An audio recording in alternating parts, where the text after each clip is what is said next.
Welcome to This Explainer.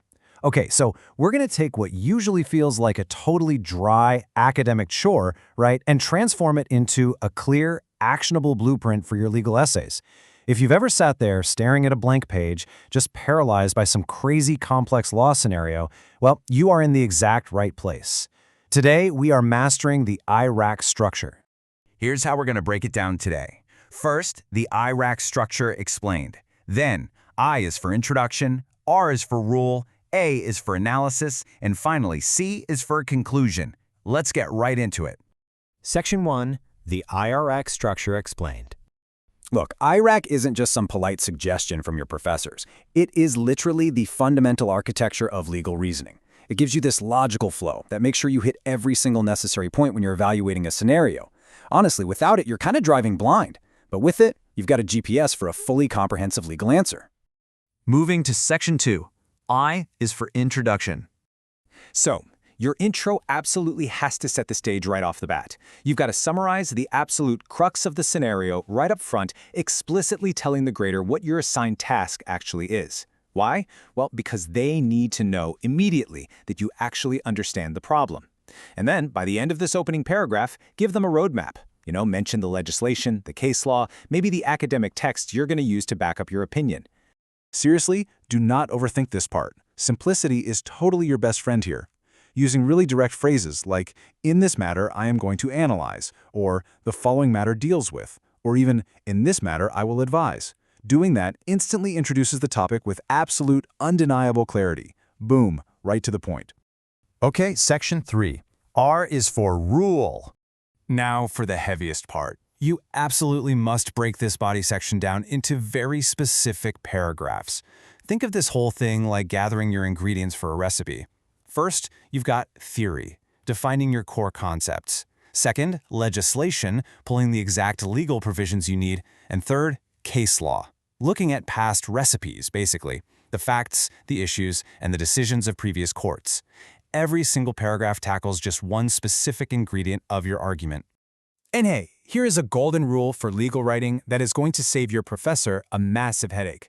Every single time you introduce a new concept, or a new legislative provision, or a new case, hit the Enter key. Seriously, start a fresh paragraph. Dense walls of legal text are just exhausting to read, right?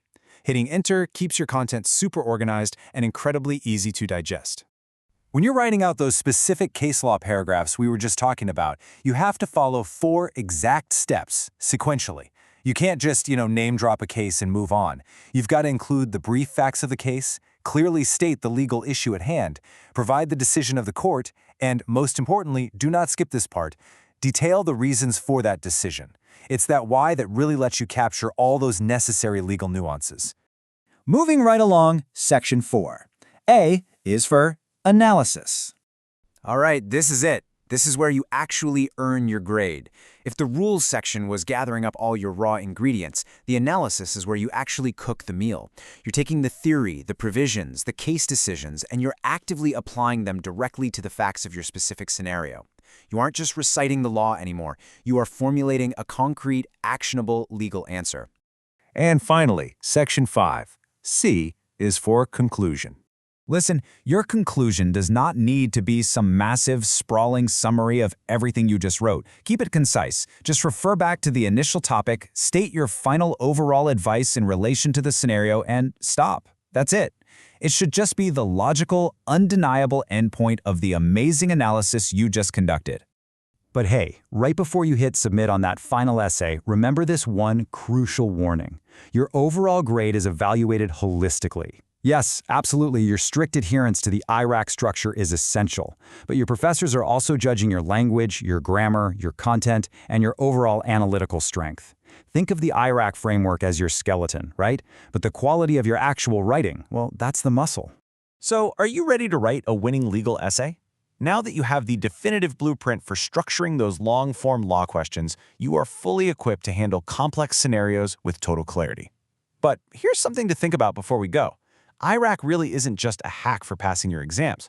Once you start breaking problems down into intro, rule, analysis, and conclusion, you might actually find yourself arguing a bit differently in your everyday life too. Does mastering legal structure fundamentally change the way you think? Well, try it out and let's see what happens. Thanks so much for joining me on this explainer.